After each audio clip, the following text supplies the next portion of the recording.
بغیر پوچھتی ہیں کہ ہم نے اپنی بیٹی کا نکاح اگست 2021 میں کیا تھا، اور جس سے نکاح کیا تھا میرے شوہر ان کے پاس ملازمت کرتے ہیں، وہ بہت اچھے انسان ہیں۔ نکاح کے وقت تو انہوں نے کہا تھا کہ جلد رخصتی کر کے لے جاؤں گا، لیکن اب تیسرا سال ہے وہ رخصتی کے نام پہ ٹال مٹول کرتے ہیں۔ دراصل یہ ان کی دوسری شادی ہے۔ ان کی پہلی بیوی عمر میں ان سے بڑی ہے، جبکہ ہماری بیٹی کی عمر نکاح کے وقت 18 سال تھی۔ ان کے پہلے بیوی بچے ہیں، اب وہ چاہتے ہیں دوسری بیوی سے ان کے بچے بھی نہ ہوں، تو اس سلسلے میں رہنمائی فرمائیں، کیونکہ دن بدن ہماری پریشانی بڑھتی جا رہی۔ بسم اللہ الرحمن الرحیم۔ سورۃ مسولہ کے اندر پہلی بات تو یہ یاد رکھیں کہ نکاح کرتے ہوئے نیت کیا کی جاتی ہے۔ کسی خاتون سے یا کسی مرد سے نکاح کرتے ہوئے اپنی نیتوں کو خالص رکھیں۔ ہمارے ہاں کیا ہوتا ہے کہ پیسے کو دیکھ کر نکاح تو کر دیا جاتا ہے، اور بعد میں پھر جناب ایسے مسائل سے دوچار ہونا یہ ایک یقینی بات ہو جاتی ہے۔ آپ نے نکاح کرنا تھا تو کم از کم کف دیکھتے۔ کف کا مطلب یہ ہوتا ہے کہ عمر کے لحاظ سے، تعلیم کے لحاظ سے، خاندان کے لحاظ سے لڑکی اور لڑکے کی جو ہے نا وہ برابری ہونی چاہیے۔ یہ مستحب ہے۔ تاہم اگر کف کے اندر نکاح نہ بھی ہوا، نکاح تو ہو جائے گا، لیکن مستحب ہے کف کا خیال کرنا۔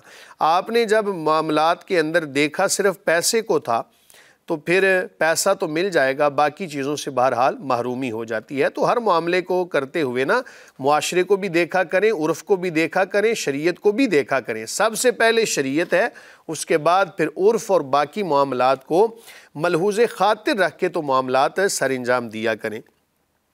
رہی بات یہ کہ وہ جناب رخصتی کر کے لے کے بھی نہیں جا رہے، تو یہ ایک شرعی عذر ہے۔ آپ عدالت کے اندر اپنا جناب مقدمہ دائر کر سکتی ہیں کہ یہ جناب فلاں صاحب ہیں، انہوں نے ہمارے ساتھ یہ معاملہ کیا اور اب رخصتی نہیں لے کر جا رہی۔ سب سے پہلے ان سے پوچھ لیں کہ آپ کیوں نہیں لے کے جانا چاہتے۔ اب ان کا عذر سننے کے بعد پھر اگلا قدم اٹھائیے گا۔ تاہم بالفرض وہ کہتے ہیں جی میں نہیں لے کے جانا چاہتا، تو پھر ان سے طلاق لے لیں۔ ظاہر ہے کہ یہ خاتون جو ہیں، آپ کی جو بیٹی ہیں، ان کے بھی معاملات ہیں، ان کے بھی جذبات ہیں، ان کے بھی احساسات ہیں، تو ان کو کم از کم پامال ہونے سے بچائیں۔ شریعت یہ کہتی ہے کہ جب نکاح ہو جائے تو پھر خاوند اور بیوی کو دور نہیں رہنا چاہیے، پھر جو بھی حقوق و فرائض ہیں ان کا لحاظ کرنا لازم ہے۔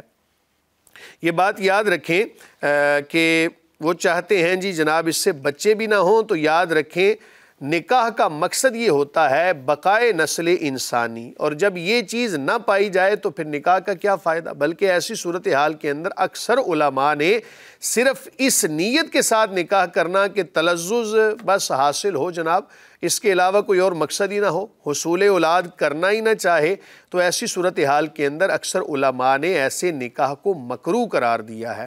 تو جب نکاح کیا ہے تو آزاد خاتون جو ہوتی ہے، ہمارے ہاں تو اب غلامی کا تصور ہی نہیں ہے، آزاد خاتون کی مرضی کے بنا کوئی بھی ایسا قدم اٹھانا کہ جس سے اولاد نہ پیدا ہو، یہ جائز نہیں ہے۔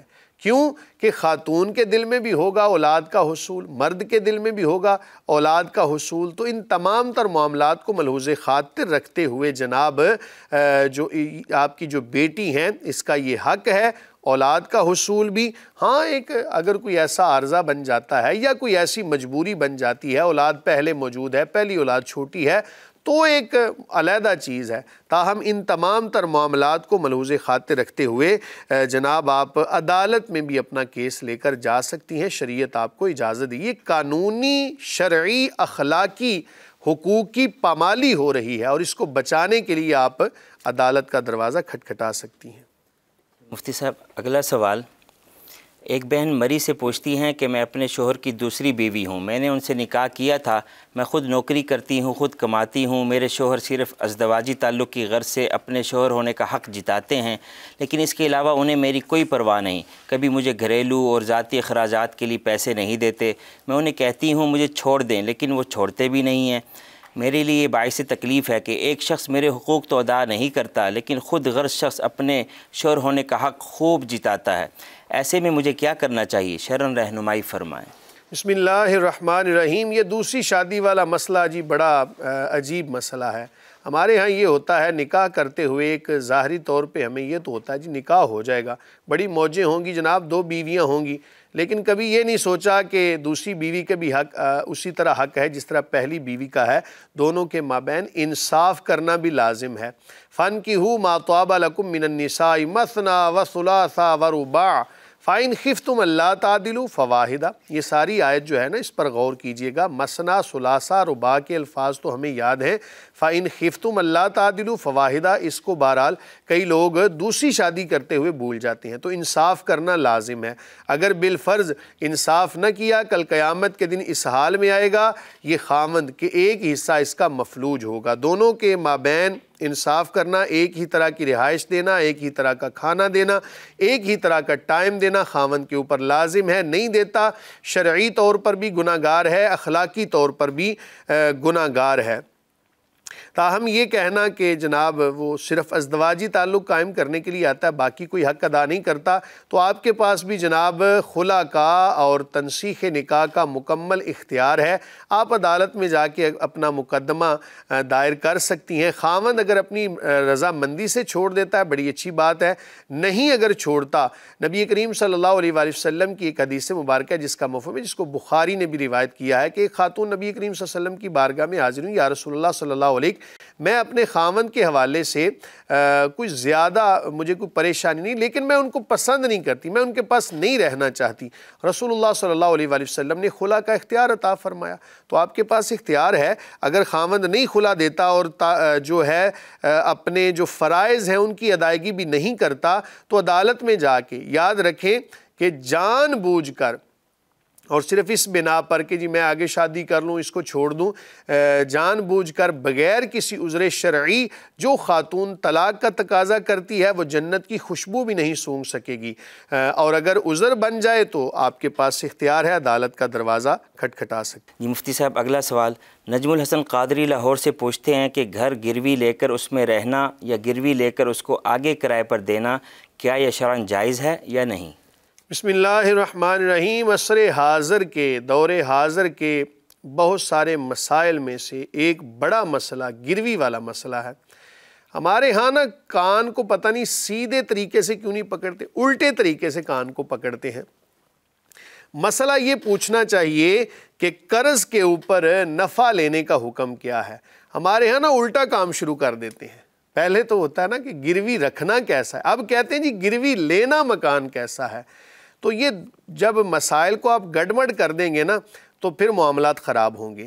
اصول آپ کو بتا دیتا ہوں، حدیث مبارکہ جس کا مفہوم ہے کل قرض جر نفعا حراما اذا کان مشروطا، کما قال، کہ ہر وہ قرض جس پر نفع کا اجرا ہو وہ جناب حرام ہے جبکہ وہ مشروط ہو۔ صورت حال کیا ہونی چاہیے کہ ایک بندے کو قرض چاہیے، اس نے پیسے لینے ہیں، اس کو غور سے سمجھیے گا جناب، کہ کسی کو پیسوں کی ضرورت ہے، وہ کسی بندے کے پاس جاتا ہے، کہتا ہے جناب مجھے اتنے لاکھ روپوں کی ضرورت ہے۔